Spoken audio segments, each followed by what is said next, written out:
Audio clip number 56۔ اس میں انشاءاللہ عز و جل آپ قرآن پاک کی سورہ بقرہ کی آیت نمبر 167 سے 169 یعنی 167 سے 169 تک کی تلاوت، ترجمہ اور تفسیر قرآن صراط الجنان سنیں گے۔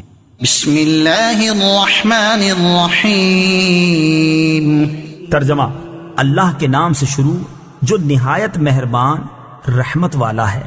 وقال الذين اتبعوا لو أن لنا كرة فنتبرأ منهم كما تبرؤوا منا كذلك يريهم الله أعمالهم حسرات عليهم وما هم بخارجين من النار۔ ترجمہ: اور پیروکار کہیں گے اگر ہمیں ایک مرتبہ لوٹ کر جانا مل جائے تو ہم ان پیشواؤں سے ایسے ہی بیزار ہو جاتے جیسے یہ ہم سے بیزار ہوئے ہیں۔ اللہ اسی طرح انہیں ان کے اعمال پر حسرت بنا کر دکھائے گا اور وہ دوزخ سے نکلنے والے نہیں۔ لو ان لنا کرہ، اگر ہمیں ایک مرتبہ لوٹ کر جانا مل جاتا۔ تفسیر صراط الجنان میں ہے، کافر انتہائی تمنا کریں گے کہ کاش انہیں ایک مرتبہ دنیا میں لوٹ کر جانا مل جائے تو اولاً اپنے پیشواؤں سے بیزاری کا اظہار کر لیں، مزید اپنے باطل معبودوں سے بیزار ہو جائیں، اور تیسرا ایمان لا کر نیک اعمال کریں۔ کافروں کی موت کے وقت بھی ایسی ہی تمنائیں ہوتی ہیں، جیسا کہ سورہ مومنون آیت نمبر 99 اور 100 میں ہے کہ کافر کہے گا اے اللہ مجھے واپس لوٹا دے تاکہ میں کچھ تو نیکی کر لوں۔ یوں ہی سورہ زمر آیت نمبر 58 میں ہے، کافر کہے گا اے کاش کہ مجھے ایک مرتبہ واپسی مل جائے تاکہ میں نیکیاں کر لوں۔ اس طرح کا مضمون پارہ 24 سورہ زمر اور سورہ مومن میں کثرت سے بیان کیا گیا ہے۔ کذالک یریہم اللہ اعمالہم، اللہ اسی طرح انہیں ان کے اعمال دکھائے گا۔ تفسیر صراط الجنان میں ہے، قیامت کے دن اللہ تعالیٰ کافروں کے برے اعمال ان کے سامنے کرے گا تو انہیں نہایت حسرت ہوگی کہ انہوں نے یہ کام کیوں کیے تھے۔ ایک قول یہ ہے کہ جنت کے مقامات دکھا کر ان سے کہا جائے گا اگر تم اللہ تعالیٰ کی فرما برداری کرتے تو یہ تمہارے لیے تھے، پھر جنت کی وہ عالیشان منزلیں مومنین کو دے دی جائیں گی۔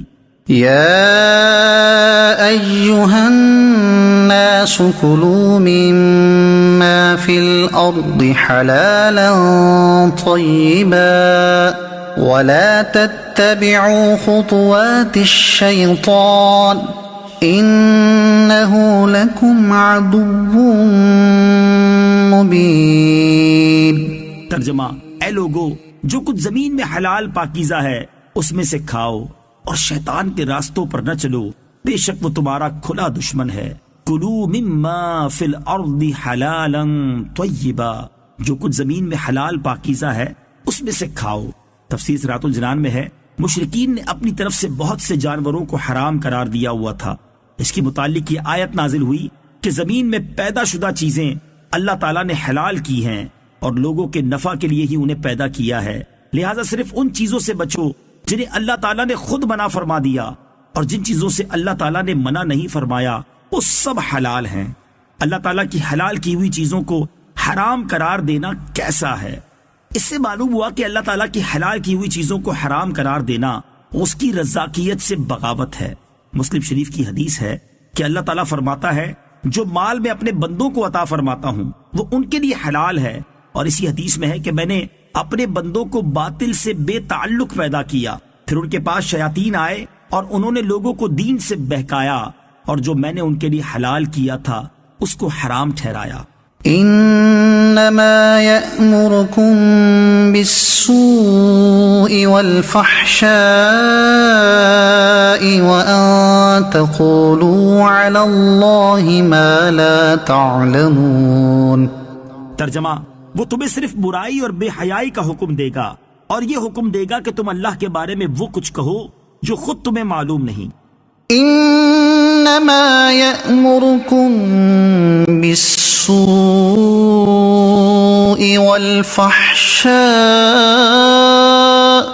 وہ تمہیں صرف برائی اور بے حیائی کا حکم دے گا۔ تفسیر صراط الجنان میں ہے، سو اور فحشا کو مترادف یعنی ہم معنی بھی قرار دیا گیا ہے، اور یہ بھی کہا گیا ہے کہ سو سے مراد مطلقاً گناہ ہے اور فحشا سے مراد کبیرہ گناہ ہے۔ شیطان کا کام کیا ہے؟ شیطان کا کام ہی یہ ہے کہ وہ لوگوں کو برائی کی طرف بلائے، کفر و شرک کی طرف، اللہ تعالیٰ کے متعلق غلط عقائد منسوب کرنے کی طرف، یا اس کے حلال کردہ کو حرام کہنے اور اس کے حرام کردہ کو حلال کہنے کی طرف۔ برے کاموں مثلا جھوٹ، غیبت، چغلی، وعدہ خلافی، بہتان، لڑائی فساد، حسد، بغض و کینہ، تکبر و انانیت، نفرت و عداوت، جنگ و جدل، تذلیل و تحقیر، استہزاء اور الزام تراشی وغیرہ چیزوں کی طرف بلائے۔ یوں ہی بے حیائی کے کام، گانے باجے، فلمیں، ڈرامے، ناچ، مجرے، بدنگاہی، فحش گفتگو، گندی باتیں، ناجائز تعلقات، بری نیت سے دیکھنا، چھونا، بدکاری وغیرہ گناہوں کی طرف بلانا شیطان کا کام ہے۔ افسوس کی بات ہے کہ آج کل ان برائیوں میں سے بہت سی چیزوں کی طرف بلانے میں گھر والوں اور دوست احباب، گھر، بازار، معاشرہ، افسر وغیرہ کا تعاون یا ترغیب ہوتی ہے۔ کوئی آدمی نیکیوں کی طرف آنے کا سوچتا بھی ہے تو مذکورہ بالا افراد اسے کھینچ کر گناہوں کی طرف لے جاتے ہیں۔ اے کاش ہمیں اچھی صحبت، اچھا مطالعہ، اچھا گھرانہ اور اچھے دوست مل جائیں۔